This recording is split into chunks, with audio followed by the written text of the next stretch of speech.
For the first time in NBA history, a late second-round pick has gotten more publicity and buzz than the first overall pick in a draft class. Sounds insane, right?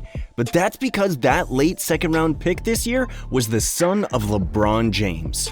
Bronny has faced the most controversy and scrutiny of any player that has ever entered the NBA. But many people feel that scrutiny is completely warranted. They believe his path has been paved by his father's legacy, rather than his own accomplishments. Being the son of LeBron James will always give Bronny an unbelievable amount of pressure that other players will never have to face. But when your name is LeBron James Jr., you kinda have to expect that, even if it may not be fair. At the end of the day, he's entering the NBA, the most prestigious basketball league in the world. There's a reason why the NBA is held to the highest standard. And if you really take a deep look at Bronny's basketball career so far, his resume does not back an NBA-level prospect. Scouts and GMs have gone as far as saying he is not an NBA talent whatsoever, and that his value comes from his name and not his play on the floor.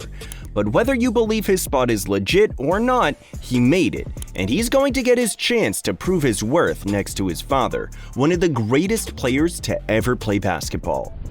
To best understand how legit Bronny's spot is in the league, we need to understand his growth as a prospect throughout his entire basketball journey from Sierra Canyon to USC and to the draft and summer league.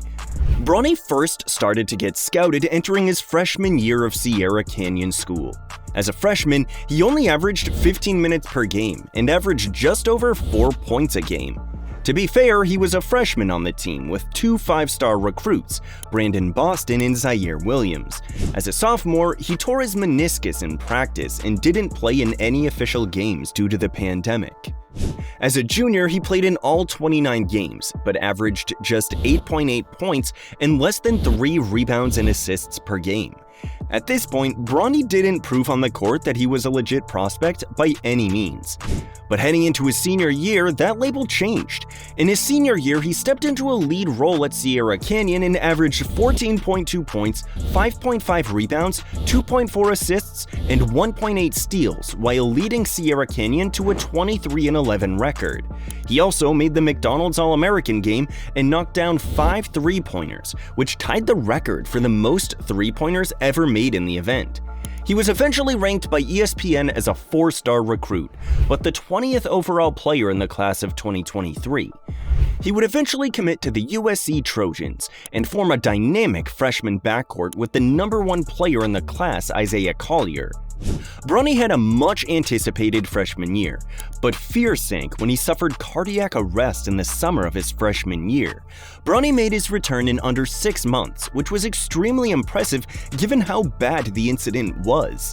Bronny had a lot of pressure heading into his lone college season.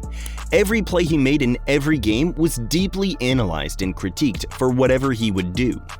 And to make it worse, it would be compared in the context of his father's legacy.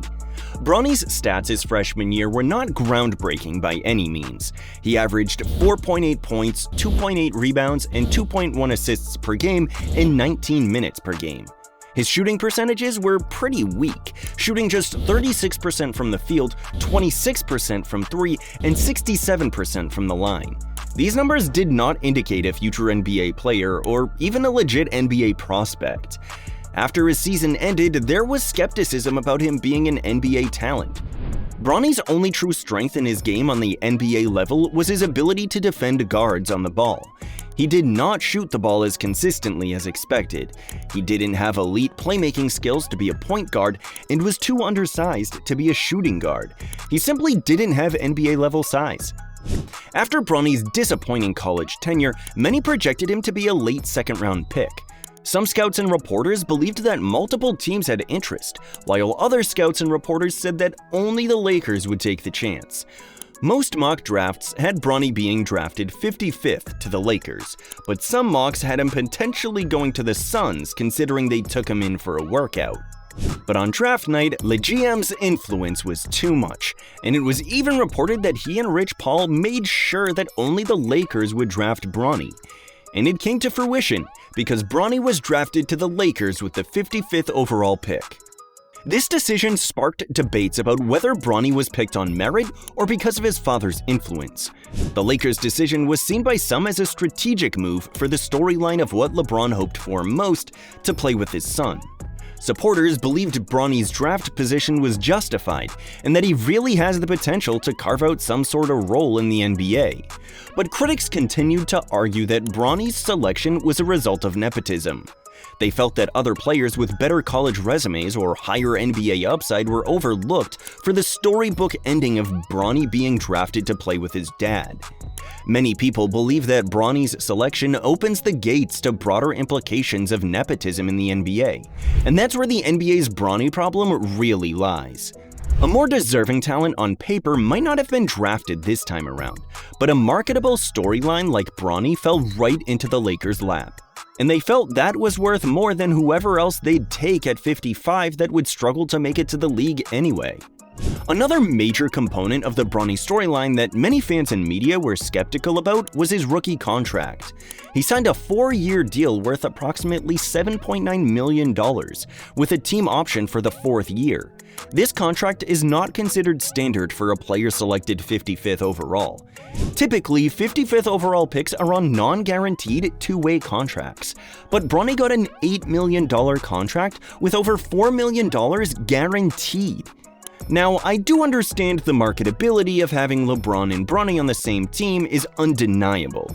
Let's not even begin with endorsement deals and merchandise sales related to this historic pairing of LeBron and his son in the same uniform.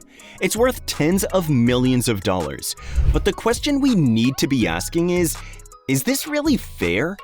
And to be fair, his college performance doesn't prove he's an NBA player.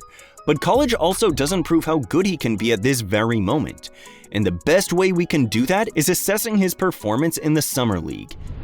Bronny's entrance into the NBA Summer League was highly anticipated. Many saw it as an opportunity where he can legitimately prove himself against aspiring and current NBA players. This was the most real test he's had yet, even more than college. The Summer League is a critical stage for young players to showcase their talents, and for Bronny, it was a chance to validate his draft position and silence critics. However, Bronny's debut in the Summer League was underwhelming.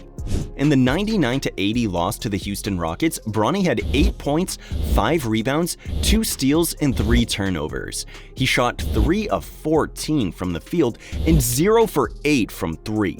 He struggled with the pace and physicality of the game and could not get his shot going at all.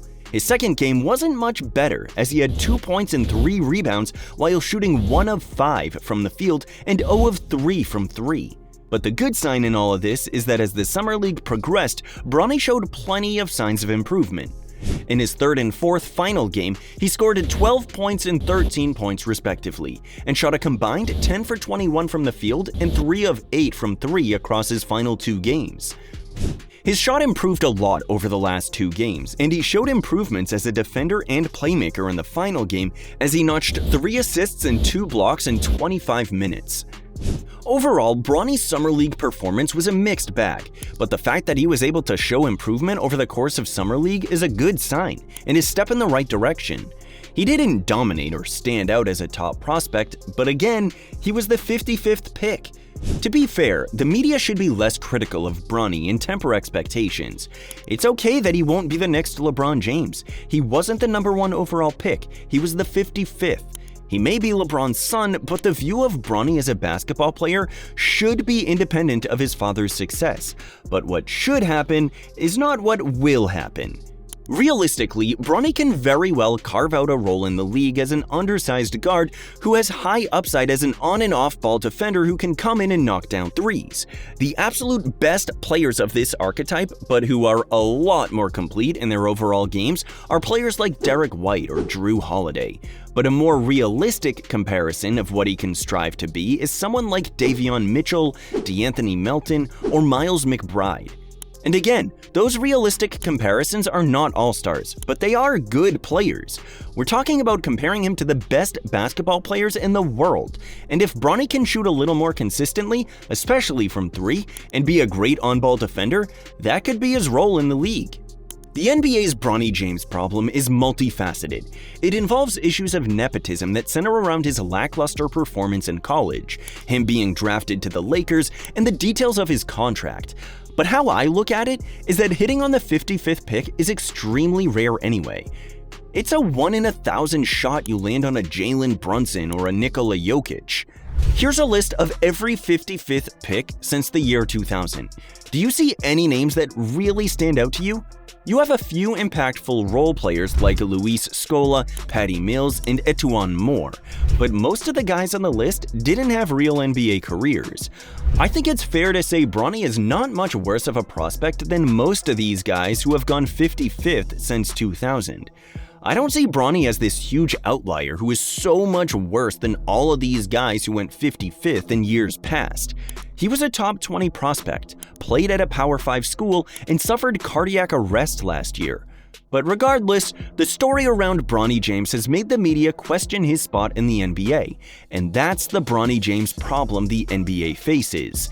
And while Bronny has shown potential, he faces the challenge of proving himself in a league where his father has been labeled as the chosen one, the king, and the GOAT. Debates surrounding his journey highlight broader issues within the NBA about meritocracy, marketability, and the influence of family ties. And as Bronny embarks on his NBA career, his performance will ultimately determine whether these concerns are justified or if he can establish himself as a worthy player in his own right. The spotlight will always remain on Bronny, and only time will tell if he can rise above the scrutiny and expectations that come with being LeBron James' son. And let's of course not forget that even with all the talk about Bronny's game, he and LeBron will have the chance to be the first father-son duo on the court together, something that has never been done in the history of the NBA. Many forget that them playing together was the origin to all of this chaos around Bronny's name. It was never meant to get to this negative level. It was meant for LeBron to achieve one of his greatest personal accomplishments in his Hall of Fame career, to play with his son. But what are your thoughts? Do you think Bronny will carve out a career in the NBA? Do you have a problem with how the Bronny situation went down? Let us know in the comments below. And if you liked this video, don't forget to like and subscribe for more content just like this one. We'll see you in the next one.